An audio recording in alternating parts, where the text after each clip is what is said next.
كلمة اسعى والباقي على ربنا، أنا ما باحبهاش،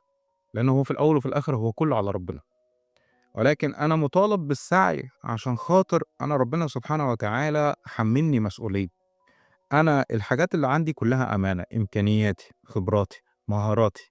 العلم اللي عندي،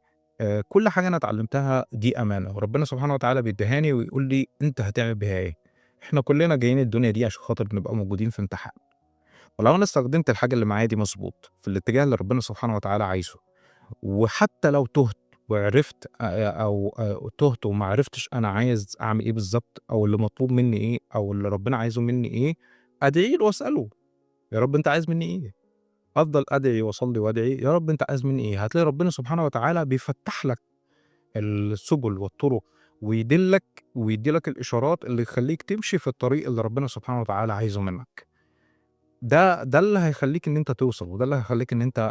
تقدر إن أنت تنجح وتاخد من خزائن الأرض، خصوصًا لو أنت ربطت سعيك وهمتك بربنا سبحانه وتعالى، وحطيت نيتك كلّها إن كل اللي أنت بتعمله عشان خاطر ربنا سبحانه وتعالى يكون راضي عنك، ويربطك بسيدنا النبي عليه الصلاة والسلام أكتر.